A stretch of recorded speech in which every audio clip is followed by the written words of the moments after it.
As they say, generals don't die, but they just fade away. And I think I'm fading away. You are Honorable Mr. Mudavadi, Dr. Mudavadi. Can I have your authority to introduce the people who did the job that we are going to present today, just to introduce them, so that you can see the faces before I make a very, short speech. Please, Mama, lead your group.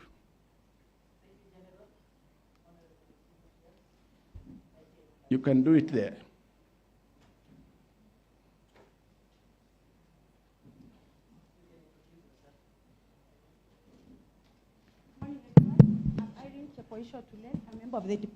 Good morning, everyone. I'm Irene Chepoisho Tulel, a member of the Independent Panel of Advisors. Thank you. Good morning. Hamjamboni. My name is Dr. Fatma Ahmed Ali, and I'm a member of the IPA. Well, good morning, beautiful humans. Welcome to our event today. Well, I am Patricia Mativo, a member of the IPA, and obviously represented the young people, and we're very happy to have this today. Thank you. Good morning, Mukhtar Abdiogle, member of the IPA. Good morning, everyone. I'm Benson Owiti, a member of the IPA. You are most welcome.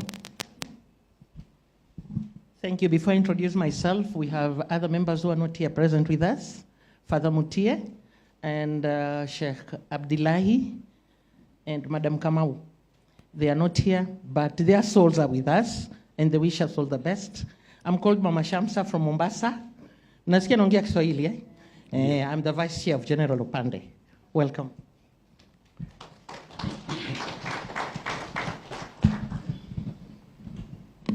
The Prime Cabinet Secretary,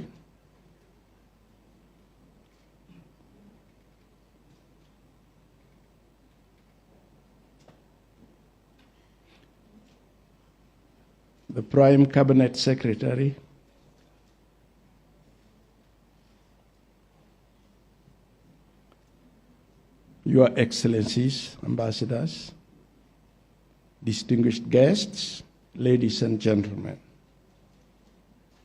I feel greatly honored to welcome you to this launch of Peacebuilding Architecture Review Report, which we have worked on. The review process journey began in March 2023, led by the independent panel of advisors consisting of 13 distinguished individuals drawn from Kenya's peace-building community, some of whom are here and maybe in the audience.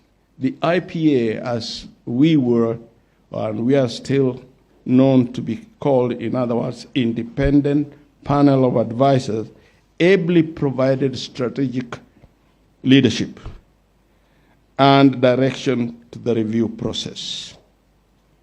I wish to thank them all most sincerely for their tireless efforts that contributed to the successful completion of this review process. The panel undertook an extensive country-wide process to learn from Kenyans with the help of peace builders from across the country. During this time, we had an opportunity to hear thousands of stakeholders groups, technical experts, young and old government officials, and individuals from across the Kenyan society. Through this report, we endeavor to raise the voices to the ears of our political leaders, peace and security actors, and our partners in peace building. That's our major purpose. The review presents what we believe is a necessary and realistic vision for the next generation, peace and prosperity for our nation. Ladies and gentlemen, over the past several decades, the people of Kenya have been engaged in conversations on what peace entails for our people and how it should be nurtured and protected by the state and society. In a country as diverse as ours, the answer is to ask hard questions, self-reflective questions, and to follow the issues diligently and independently. Similarly, I would like to express our gratitude and appreciation to the National Steering Committee on Peacebuilding and Conflict Management, NSC, the UN Peace and Development Team for their role in providing ample support and resources to the review process. Lastly, I wish to thank the many Kenyans who took the time to share their perspectives with us. It is through their collective will and commitment that peace in our country will remain vibrant for the next generations. I salute you all. Thank you.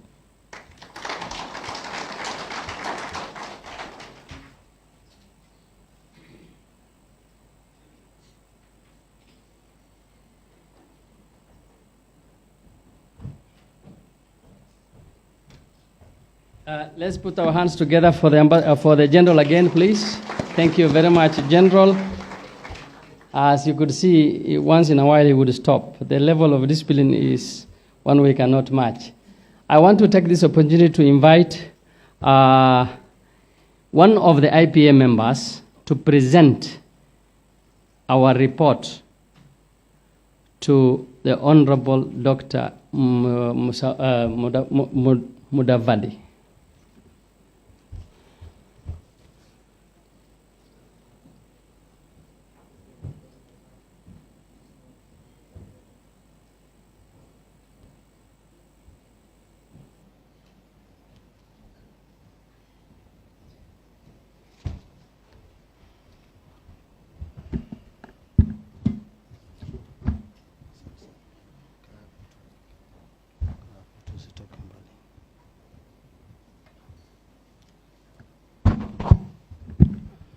Bismillahirrahmanirrahim. Honorable Prime Cabinet Secretary, Bwana Musalia Mudavadi, Bwana Principal Secretary, Bwana Omolo, Honorable Ambassadors, ladies and gentlemen, Mungu saidia. It's indeed a thrill to be here today to share this report with Kenyans. I will not be able to repeat what has been said, but Your Excellency, Your Honorable Prime Cabinet Secretary, on the outset, let me say, when we were appointed by the Principal Secretary, the mandate was to study Kenya's peace and conflict ecosystem. The commitment we made under General Opande was to have a compact that is not only disruptive, but one that ensures our posterity, that secures our preferred future. And that in the recommendations, it should not be a ritual. Whatever we have said, we must be able to walk the talk.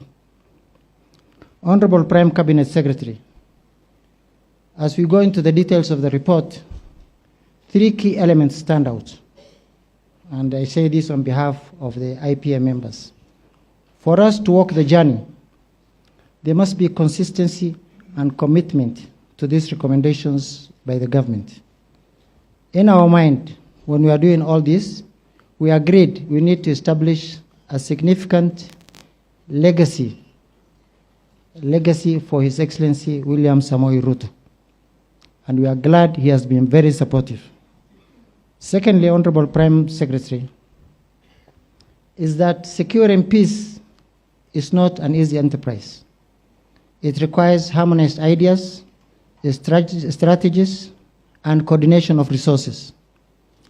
For every dollar the partners give, the Kenya government is the request that they commit also to support corresponding resources for us to secure a better Kenya.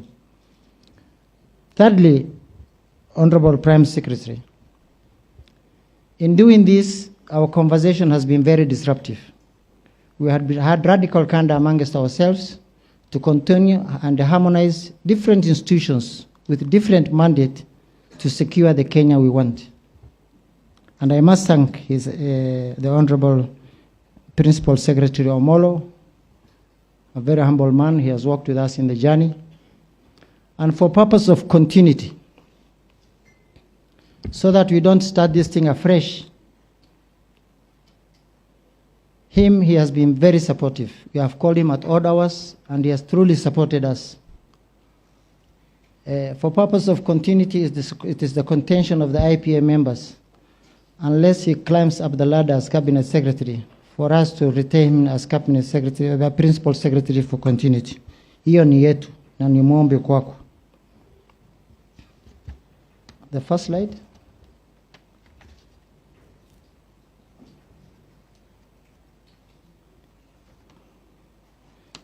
Go to the second one.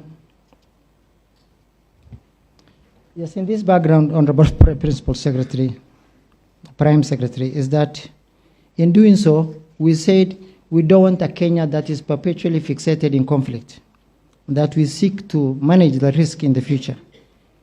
Managing the risk in the future means managing the present. By focusing on the present, then we can design a better alternative for a better future.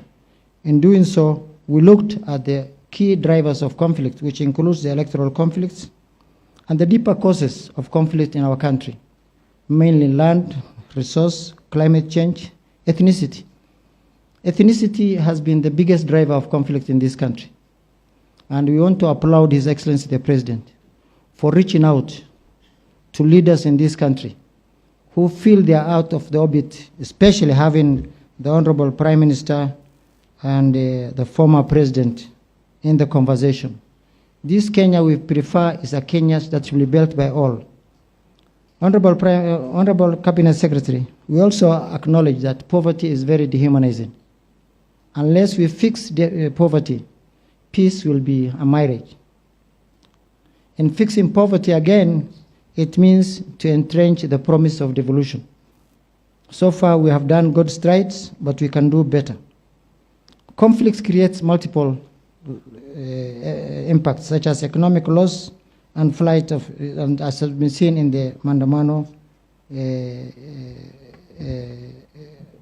desire by the young people and Kenyans in general.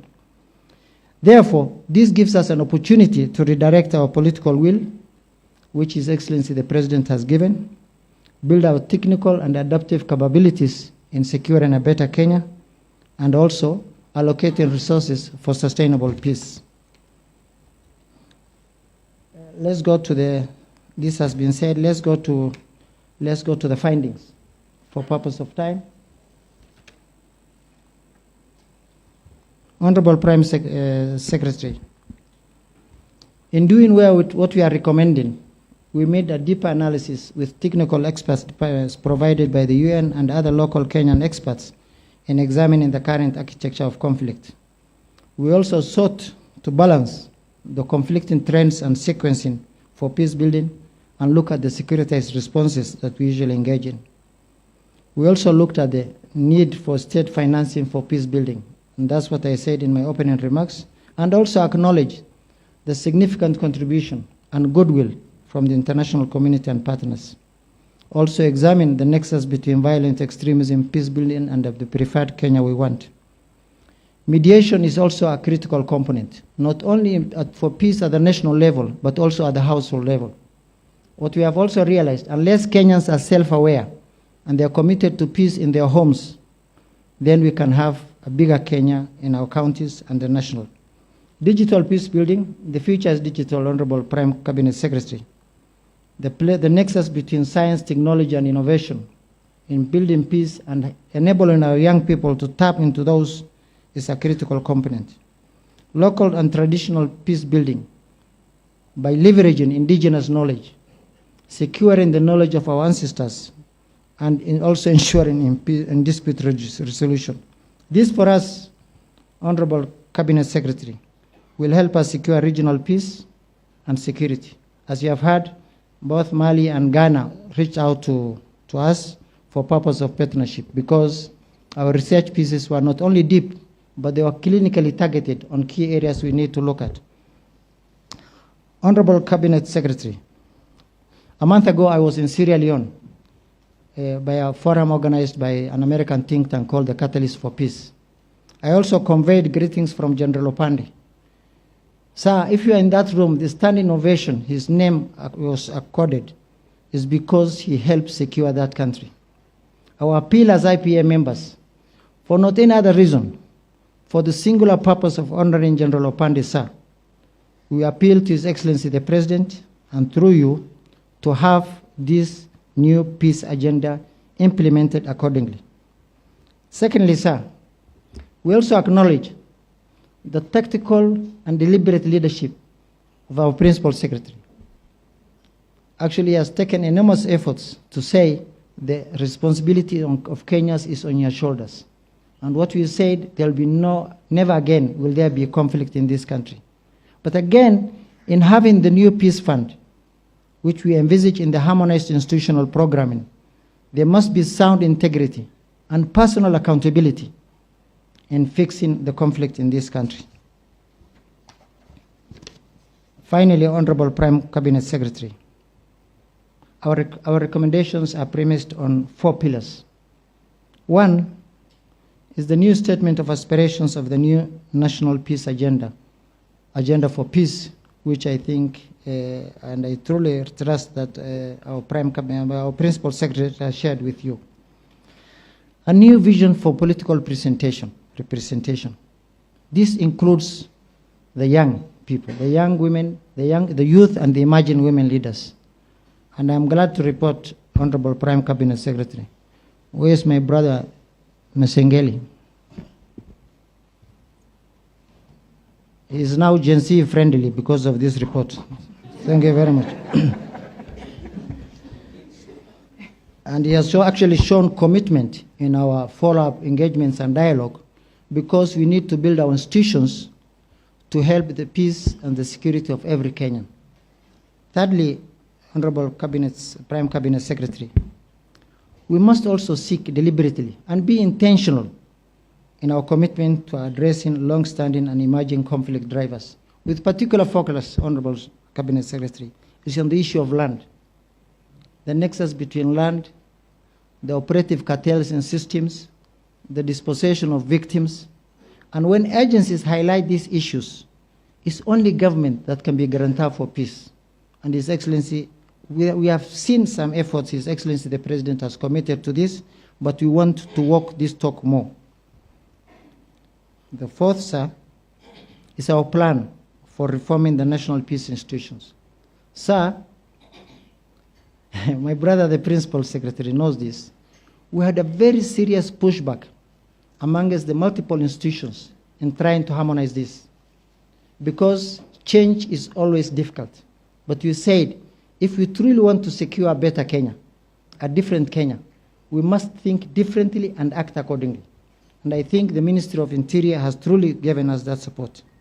Therefore, the implementation mechanism for the new peace agenda, Honorable Cabinet Secretary, Prime Cabinet Secretary, it is the contention of the IPA members. When we are having our conversation, sir, we know you are a stabilizing voice in this government, and we want you to be a champion for peace.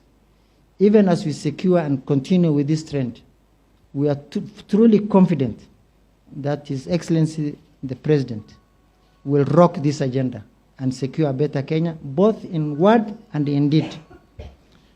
With those few remarks and the powers conferred upon me by the IPA members, I call upon the Principal Secretary and our own Prime Cabinet Secretary and the ambassadors for me to deliver the report, and if you could come to the stage. Sometimes when you are given power, you exercise it accordingly. Thank you very much.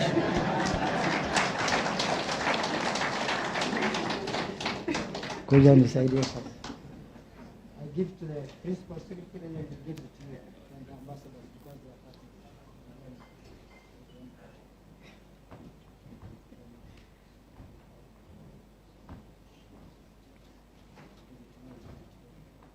Wacha kwanza nikupatia piga picha. Nikupatie. Mko tayari?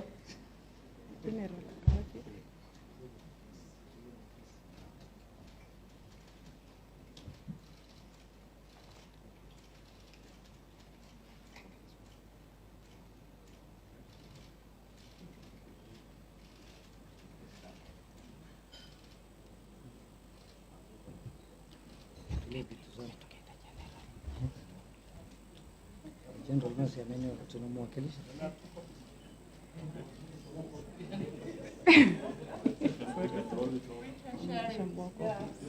We can share as it continues.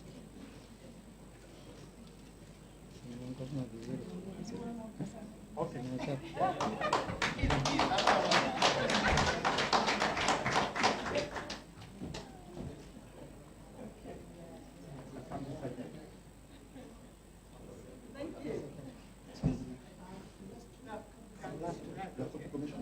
No, patia huyo. Mkono mito mkono. You need to stand next to her. All right. Very good.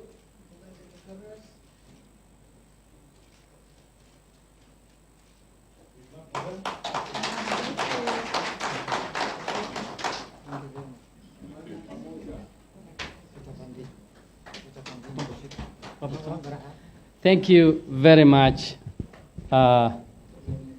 Mukhtar Ogle, IPA, and our guest of honor, as well as our ambassadors and my boss. I think we have a document implemented that can change this country.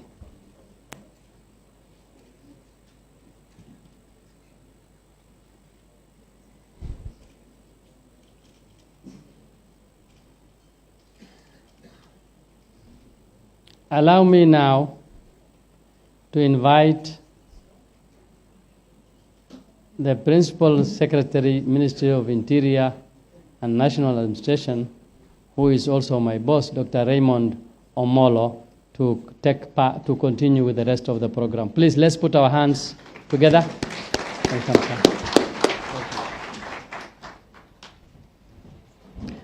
Thank you, Mr. Barre, for taking us through the first part of the program.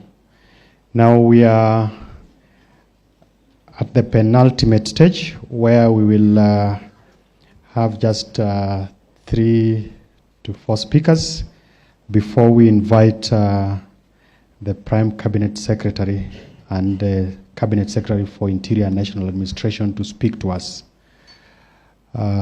Your Excellency, the Prime Cabinet Secretary, Your Excellency, the ambassadors, colleagues, the Deputy Inspector General of Police, the County Commissioner, members of independent institutions, colleagues from the clergy, led by the Archbishop of the Anglican Church. Allow me to say good morning once again. Good morning. Yes, without much ado, I would want to invite Ambassador Caroline of Sweden to come to stage and make a few remarks.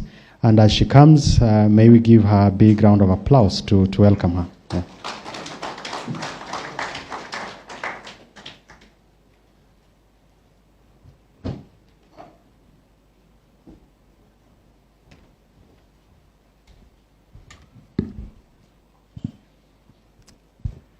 Prime Cabinet Secretary Mudavadi, PS Somolo, Generals, all protocols observed. Ladies and gentlemen, first and foremost, and distinguished guests. It is my great honor and privilege to once again be a part of this significant initiative, the launch of the Peacebuilding Architecture Review Report, which has culminated in the development of the new National Agenda for Peace in Kenya. The Embassy of Sweden and myself are very grateful for this invitation to participate today. Sweden has, since the independence of Kenya, consistently supported efforts to realize human rights and fundamental freedoms in this country and beyond. And over the past several years, Kenya has made significant strides in building a more peaceful and secure society. This progress is largely attributed to the Kenya Peace and Security Program, which was funded by Sweden and other donors and implemented by the United Nations Development Program, UNDP, between 2014 and 2019. And this program has been instrumental in laying the foundation for sustainable peace and community security across the country. When I arrived in Kenya in September 2020, I came from a conflict-ridden country, Afghanistan, and I saw with my own eyes there that conflict means no development. But one of my first field trips I did was to Mombasa and Kilifi, and I did that together with the UNDP representative at the time, with the representatives from Ministry of Interior, and with Reverend Kobia from NCIC, to observe and to interact with all the local organizations involved in the program on the coast. The Kenya Peace and Security Program focused on several key areas to strengthen the institutional frameworks, to enhance the capacity of national and local institutions to manage and resolve conflicts. The community-based peace initiative, recognizing that sustainable peace must be rooted in local communities. This program, over those years, supported numerous grassroots initiatives. They empowered the communities to take an active role in peace building, fostering dialogue, and promote reconciliation. Address root causes and conflict. The program tackled underlying issues such as poverty, inequality, and marginalization, which often fuel conflict. We hope by that to create or help to create a more inclusive and equitable society. Promoting gender equality. It was a strong emphasis on the women in peace building. It supported an initiative that decreased women's participation in peace processes and decision-making at all levels. And, important on the coast, countering violent extremism. In response to a growing threat on violent extremism, the program implemented strategies to prevent radicalization and promote social cohesion. From that program, there were great pragmatic milestones realized that the embassy believe have helped in shaping the peace-building architecture that is being launched today. Some of those include enhanced partnership and capacity for state and non-state actors in conflict research, peace building, and cohesion. Enhanced collaboration between key stakeholders at the national, but also at the county level, to address boundary disputes, respond to threats to peace, and to develop policy frameworks for peace building at all levels. Review and approval of the National Cohesion and Peace Building Bill of the National Cohesion and Integration Act, providing a framework for appointment of commissioners and harmonizing of peace structures.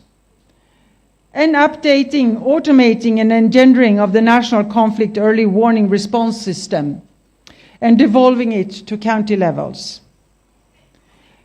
All these achievements are a testament of the power of collaboration and partnership.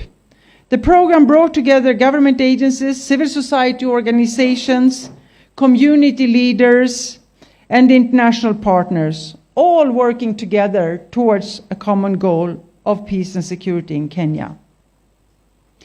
But despite significant progress, Kenya faces several pressing issues that required urgent attention to ensure holistic peace and tranquility. The National Police Service relationship with the public is a critical concern. Enhancing respect for human rights, ensuring that officers wear their uniforms and display registration plates while on duty, and fostering a trust with the community is an essential step towards building confidence in this very important service. Peace and security are paramount equally for both urban and rural residents. Widespread corruption also poses a significant threat to Kenya's development, but also to its security, as illicit funds often finance actions that go against peace and security, like terrorism, but also large-scale cattle rustling and illicit trade with cattle that we know goes on in the north. Ensuring access to justice, natural resources, and the protection of rights without the need to pay a bribe is crucial. Addressing these injustices is vital to prevent conflict and to promote a just society. For Sweden, who together with Norway has financed the work of the new National Agenda for Peace, the right of the poor and the oppressed to the same protection and justice as everyone else is fundamental. As we launch this Peacebuilding Architecture Review report today, we are reminded of the critical importance of sustained commitment and collaboration. This report not only celebrates past achievements, but also provides a really strategic roadmap for the future.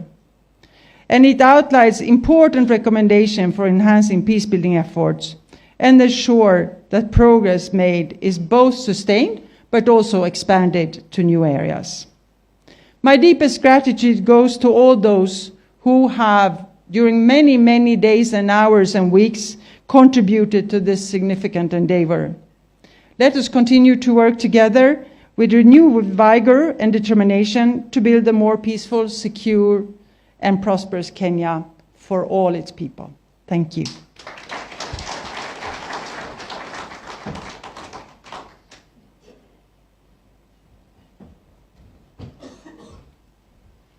Thank you, Ambassador.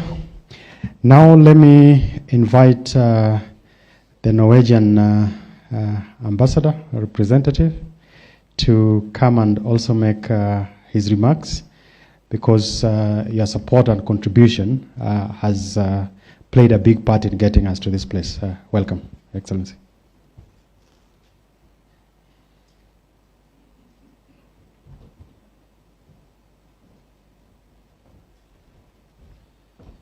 Thank you.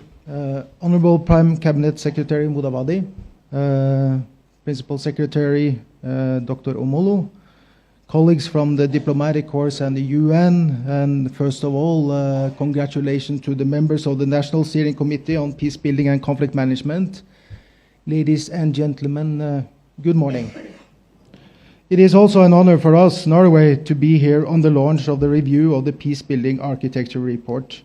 And again, I would like to commend the members of the National Steering Committee on Peacebuilding and Conflict Management for an impressive work, and really delighted to have a copy of the report. Norway, as Sweden, is proud to be a supporter of Kenya's work on the peacebuilding architecture, and we work together with the UN. This work has received deserved attention and praise outside Kenya, and especially in the UN Peacebuilding Commission in New York, where we had a meeting earlier this year, where we also, with Kenya, basically were highlighting experiences and knowledge from this work. Kenya's peacebuilding architecture fits very well with UN's new agenda for peace. Peace diplomacy is a prominent feature of both Norwegian and Kenyan foreign policy. And we have history together here. Kenya played a key role in brokering the comprehensive peace agreement in Sudan with the support of the Troika countries UK, US, and Norway. And today we also support the Tumaini initiative on South Sudan. Norway sees Kenya as an important actor in global peace diplomacy. But I think it's worth reminding that prevention is the most effective, most responsive, and the most cost-effective way of dealing with conflict. And this report, the Peacebuilding Architecture Review Report, focusing a lot on prevention, has many strong points, and I would like to highlight a few. First of all, the Peacebuilding report takes a very practical approach. It's an actionable report. And I think we said earlier today, we walk the talk. Peacebuilding as a concept is often seen as an academic and conceptual and not a very practical. Peace talks, such as the Tumani Initiative here in Kenya, is somewhat easier to understand and grasp than, for example, fostering a culture of peace. The practical approach towards peace building with extensive consultations in order to ensure local ownership is the strength of this architecture. And it's a really impressive work that you have done in having those consultations. Second, I would also like to highlight inclusion and social cohesions. These are at the heart of the matter, and especially the importance of women's role in peace building, like my colleague from Sweden also highlighted, because effective peace building, or peacekeeping for that matter, can't be done without women and women-led organizations. Women are half of humanity. They bring to the table valuable frontline experience and unique perspectives, something that we simply cannot do without. Women's participation and engagement are important for effective peace building in the long run. And also, I would like to highlight the last point that we have also been inspired by the review, and especially the meeting we had in New York, because we have taken note of the value of having a very comprehensive approach to peace building and prevention, basically a whole of government approach. In Norway, we don't have a whole of government approach, but rather many different sector approaches. We have one strategy for dealing with organized crime and one for violent extremism, to name a few. So it makes a lot of sense for us to study the report we have and study the process that you have to see if we could also improve our own whole of government approach and also include civil society and all kind of actors that you have done. That is, I must say, that is really impressive. So in conclusion, it has been a pleasure to be part of this peace building architecture review process. No doubt that this needs a long-term perspective, but the approach that Kenya has taken will prove to be important not only for Kenya, but also as a textbook example to draw inspiration from for many other countries. And I think that was one of the really inspiring things was we had these meetings in New York, and it was not a hot conflict in a sense. It was actually talking about prevention, and this is something we do very rarely. So this is really, I mean it when I say it's a textbook example. But it goes without saying that in order for the peace-building architecture to succeed in Kenya, there needs to be strong political backing, like we see today, and engagement. So thank you so much, and I wish you good luck.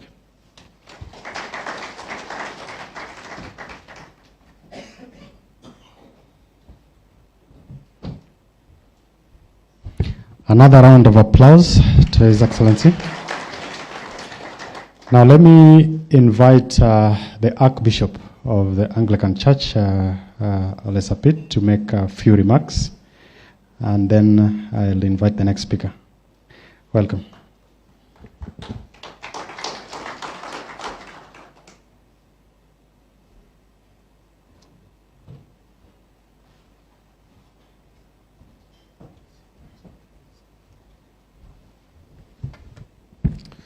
Our Prime Cabinet Secretary, the Principal Secretaries, Ambassadors, Your Excellencies, General Pande, who led this process, and your team, the Provincial Administration, and all of us, good morning.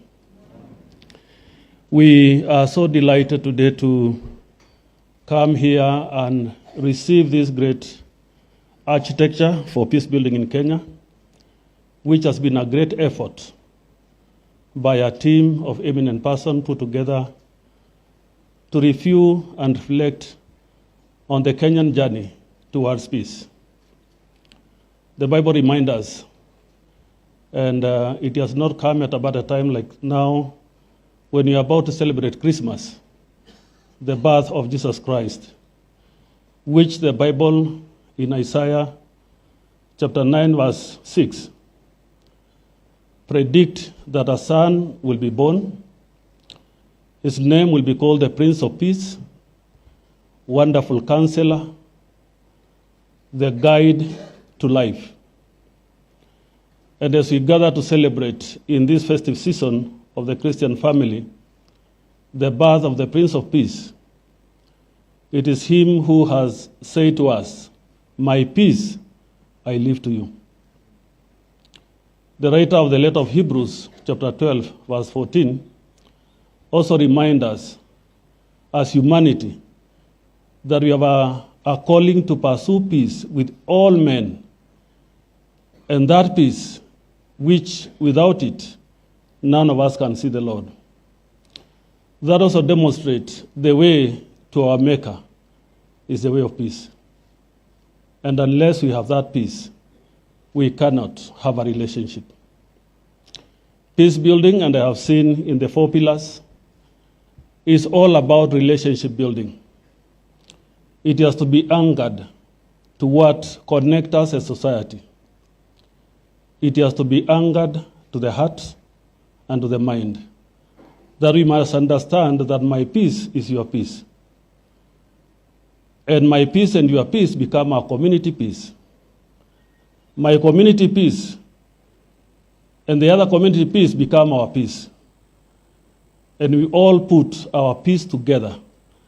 We will have a peaceful Kenya, a nation we shall all be proud of, a country that we shall drive.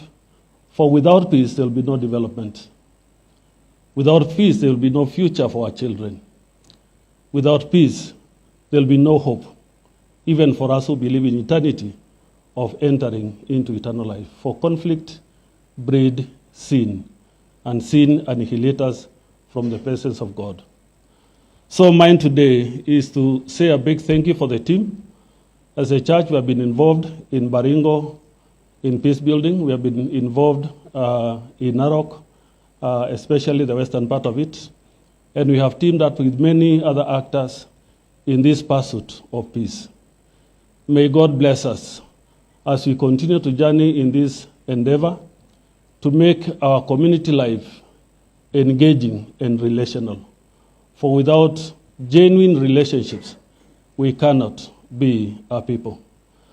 So later when we come to close with a prayer and bless this document, we will speak God's blessings to this nation, that the peace of this nation become the peace of the neighborhood and the region of the Horn of Africa.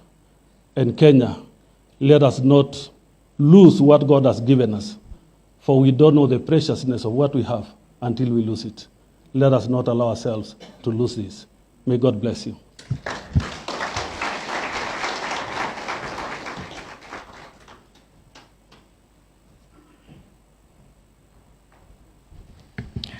Another round of applause to the Archbishop.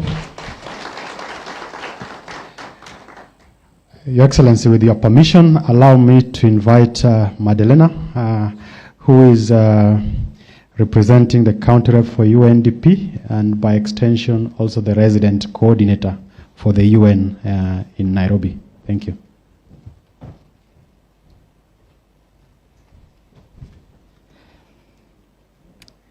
The Prime Cabinet Secretary, NCS, Interior and National Administration, Honorable Musalia Mudavadi, the Principal Secretary, State Department of Interior and National Security, Dr. Raymond Omolo, Excellencies, Ambassadors present here, representative of the IPA, led by the able General, and all members of the Interreligious Council of Kenya, ladies and gentlemen, good morning. On behalf of the resident coordinator in Kenya, and on behalf of the UNDP representative, both who couldn't be here this morning and they send their apologies, I want to congratulate the government of Kenya for conducting such a comprehensive review of its building architecture and now this launch. Kenya is indeed the first UN member state to do so, and this is a testament to the country's commitment to conflict prevention and sustaining peace.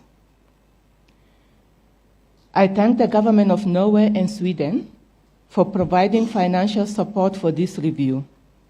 Their support demonstrates their commitment to multilateral action for prevention, peace building, and sustaining peace.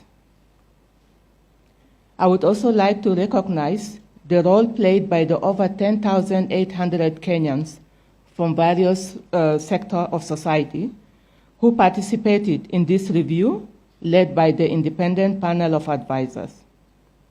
The IPA oversaw an inclusive, representative, and independent process that ensured no one was left behind in this consultative process. In carrying out this review, Your Excellency, Kenya has demonstrated practical ways of investing in national prevention capacities and infrastructure for peace.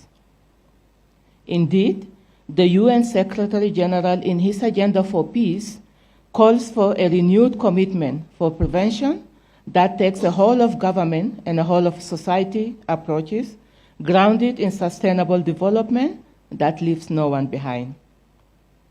The 34 recommendations of this report made by the IPA are robust and intended to address the different drivers and enablers of conflicts, of violence on conflict in Kenya. The IPA, as was presented by Mr. Mokhtar, presented strategies and risks that Kenya, with support from the UN and other stakeholders, can begin to address. Your Excellency, ladies and gentlemen, the Pact for the Future, agreed to by the UN member states during the UNGA, emphasizes that member states bear primary responsibility for preventing conflict and building peace in their own countries.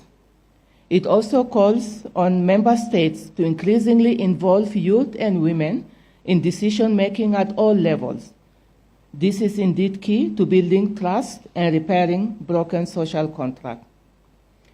Your Excellency, as the honorable leader from the church just mentioned, Kenya indeed for the UN and for UNDP is a beacon of stability in the region. I personally come from South Sudan, and the agreement for South Sudan was negotiated and signed in Kenya. The region looks to Kenya for stability, the region looks to Kenya for strength, and the region looks to Kenya for leading and ensuring the development is carried forward. On behalf of UNDP and on behalf of the UN in Kenya, we commit our support under the leadership of Government of Kenya and support of the development community and the civil society to help Kenya in implementing the recommendations of this report. Thank you very much.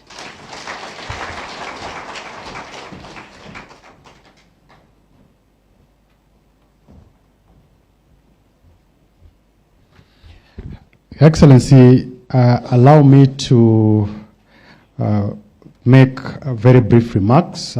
First is to appreciate this team of eminent Kenyans, led by General Opande, Mama Shamsha. Literally, I could go on, and I remember when we began the conversations. First, of course, the decision to appoint these eminent personalities, and then when they went out to engage various communities, and they did a robust assignment. They literally went to every corner of this country.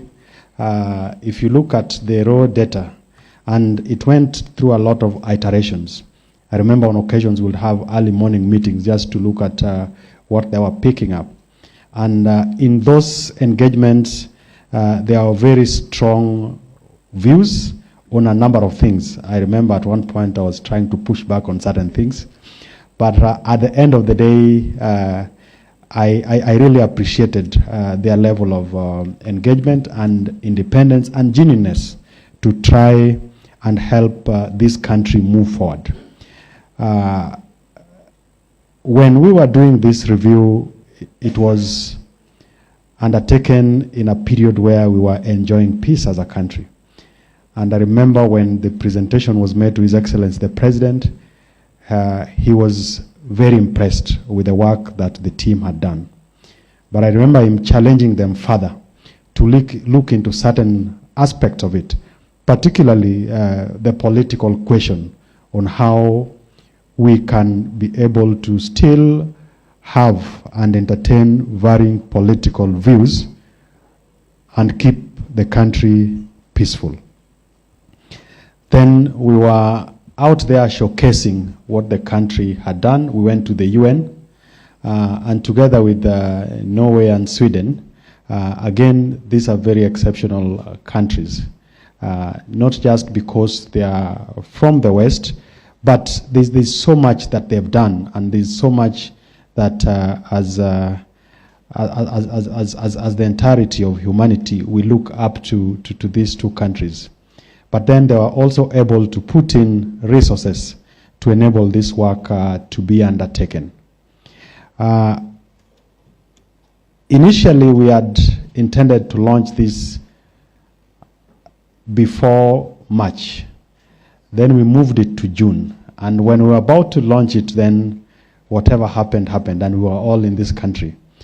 And for me, this just goes to underscore how fragile societies are, and particularly our society.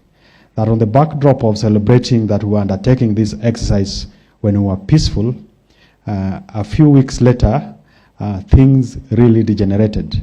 And some of the issues that were being brought up were some of the issues that had been picked up by these eminent Kenyans. And it is my hope that when we look at the 4 broader areas of focus that they are recommending, we'll be able to take them forward. And for me, again, it's a call to the rest of the country that we have a responsibility to jealously guard against our peaceful coexistence, against elements or things that will take away that peaceful coexistence. When this review was happening, of course, it was happening against the backdrop of what had happened in Shakahola. So that ordinarily you think about things that will make a society not peaceful, and religion hardly comes into the picture. But this happened right within our borders. We lost more than 400 Kenyans. We continue to lose Kenyans on account of several conflicts. And lastly, Your Excellency, there are new emerging areas of concern.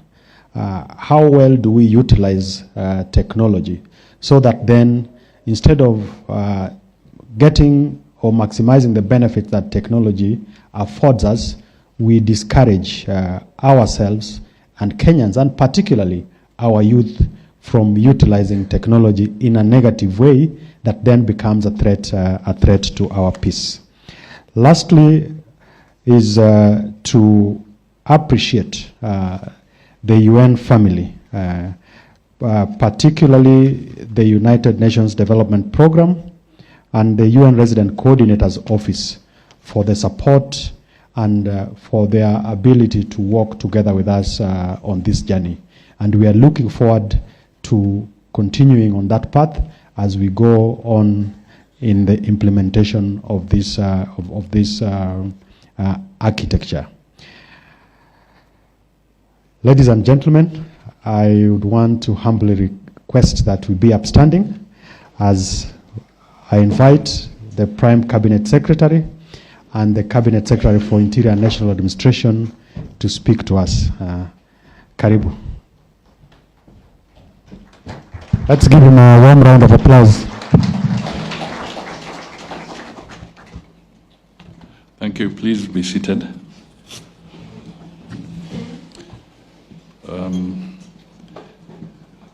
Dr. Raymond Omolo, Principal Secretary for Internal Security and National Administration, members of the National Steering Committee on Peacebuilding and Conflict Management, members of the Independent Panel of Advisors, representatives of Sweden, Norway, and the United Nations Resident Coordinator's Office, and the United Nations Development Program, Archbishop Olesapit, other stakeholders and partners, distinguished guests, ladies and gentlemen, good morning. I am delighted to join you during this significant event for the launch of the Peacebuilding Architecture Review Report. On behalf of the government, I wish to thank the independent panel of advisors, chaired by General Opande, the United Nations and embassies of Norway, Sweden, and other partners who have worked tirelessly to conduct this review and prepare the report. The findings and recommendations from the review process resonate with the challenges we face in sustaining and deepening peace in Kenya. Let us acknowledge this team of patriotic Kenyans who are committed to ensuring our country and our people enjoy peace and stability. Deepening and sustaining peace is a top priority of our government. Peace is an important precondition for us to achieve socio-economic transformation anchored on the bottom-up transformation agenda priorities and the Kenya Vision 2030. The moment is here for us, individually and collectively, to articulate a new national agenda for peace, to enhance shared prosperity among all communities across the country. And while we face these complex challenges from time to time, such deep self-reflections are important for ensuring we remain resilient as we build a more prosperous country. The recommendations of this report provide an opportunity for us to engage constructively on the issues that our young people have raised in recent months. It offers a new opportunity for us to strengthen our peace-building institutional arrangements. Implementation of the recommendations of this report will be a great first step in demonstrating that the government is listening and responding to the voices of the people. I have therefore requested PS Omolo to spearhead the implementation process, including constituting a broad-based team that will ensure no one is left behind in this great initiative. This process will demonstrate our resolve to deal with the escalating digital threats to our peace, which are manifested in information manipulation, online toxic content, fake news, and incitement. This should be prioritized in the implementation process. I'm well aware that peace-building work requires enhanced funding from the government and partners in this ecosystem. Let me reaffirm the government's commitment to enhance funding for this initiative, even as we appreciate the resource constraints that we face. Let me conclude by acknowledging all our partners, and I will repeat, including the United Nations, Sweden, and Norway. Your technical and financial support, including helping us to set up a peace-building fund, will strengthen our journey towards a more peaceful country.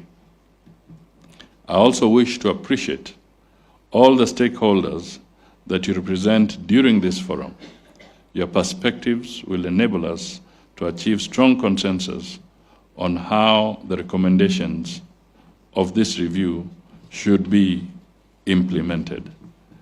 Ladies and gentlemen, before I formally launch the report, let me just highlight one or two things. First, let me echo the remarks made by the Archbishop that we should never take peace for granted. It is a gift from God.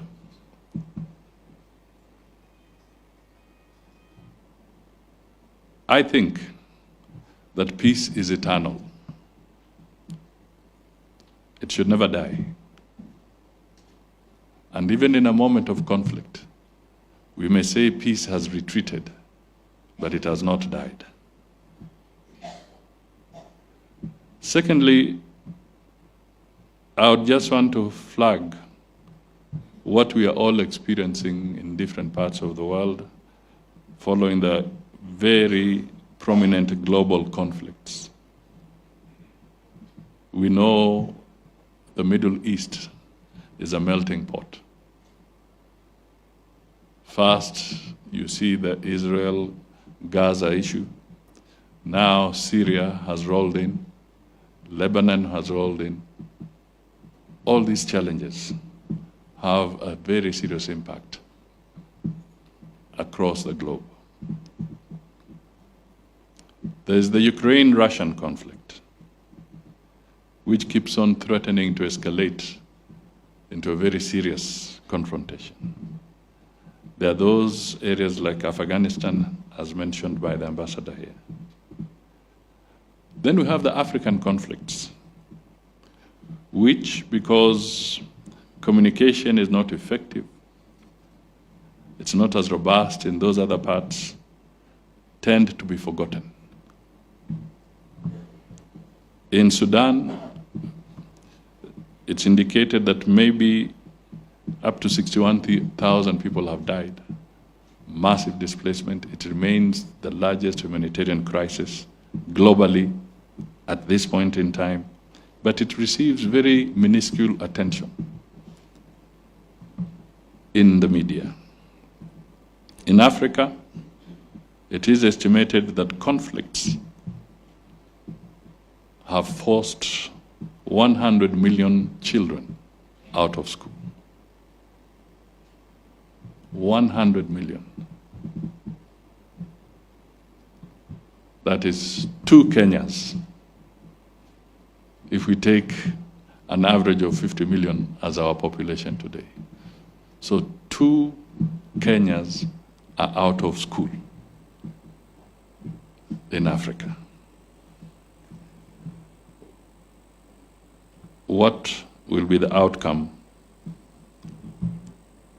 when they are not channeled through an academic process? We then have the serious impact, as highlighted very carefully, on matters of investment, the economy, food security, delivery of health. All these are very challenging times. Then we have the disruption around technology. And Your Excellencies, I don't know, but let me go a little bit old school. Lately, you'll find in diplomatic language, there's now again and again the repeated language, people-to-people contact. It's coming back again. People-to-people conversations. And sometimes just step back and ponder. If you are to have a conversation, how does it feel when your conversation is virtual? What is really your personal experience? Suppose you want to dialogue about peace, but you're doing it virtually. How tangible do you feel it's getting to you? So the virtual aspect of it, the technology, may bring in convenience. It may cut costs, but it can never replace the people-to-people contact.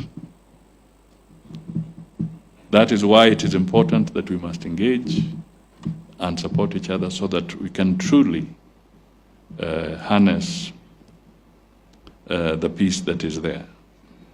The fake news, I'll give you just one quick example, because it's real and it happens every other day, and we really have to be careful. The Inspector General of Police, I think it was earlier in this week, his deputy is here. They left Nairobi and went to Marsabit because on the social media there was this story that 10 miners had been buried in the mines in Marsabit. They left, they went there physically, and it turned out to be fake news.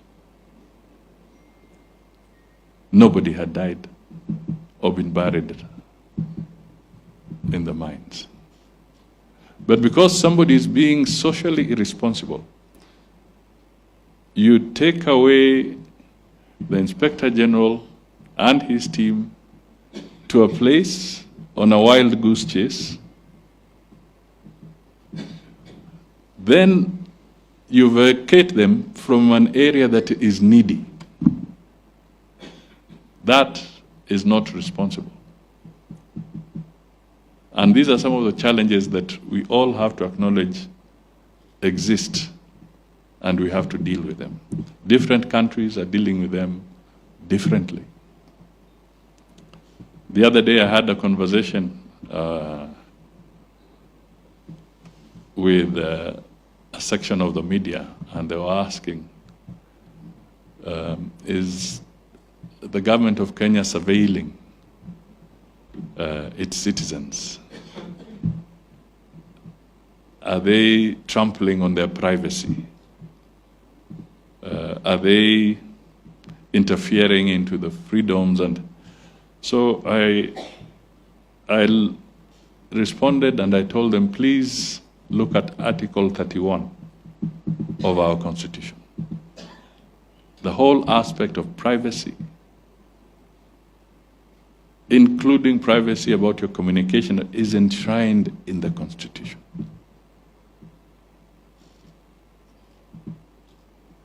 It is enshrined in the Constitution. And our courts, if somebody believes that there's an infringement, nowadays people don't hesitate to take anybody to court. Whether it is from the toppest position in the executive to any position, we all face courts nowadays. So if somebody is really aggrieved, there's an avenue to be able to tackle and address those issues. However, I also asked the person who was raising the question that let us also face it. If you land in Heathrow Airport, if you land in New York, cameras or not? If you landed in Dubai, do we have cameras or don't we? If you went to the airport in Stockholm or in Norway, there are cameras.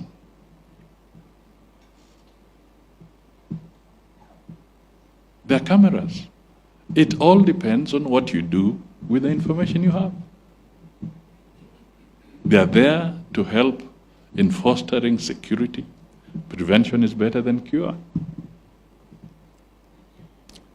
So we need to perhaps reflect on some of these things a little more broadly, so that we do not sometimes create a situation where there is no real issue.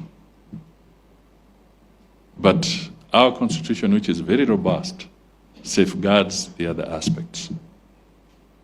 But because today we are talking peace, let me just maybe conclude by drawing your attention to the famous statement by an Oriental sage, and it said, "The wise win the war before the fight, while the ignorant fight to win the war."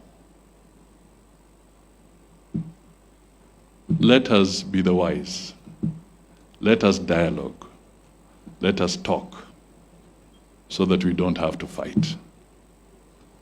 That, to me, is a very, very critical message as we wind up the year.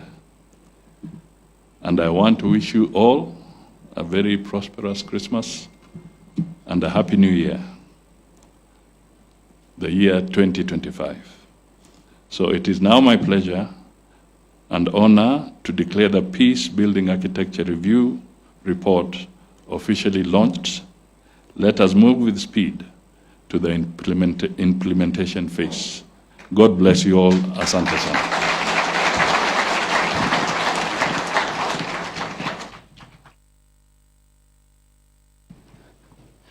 We want to proceed to official launching of the report. Kindly remain seated. Kindly remain seated. Kindly remain seated because of the live coverage. I'll ask a few people to join in. Kindly remain seated. The photographers on this side, kindly. Are you okay there? Kindly.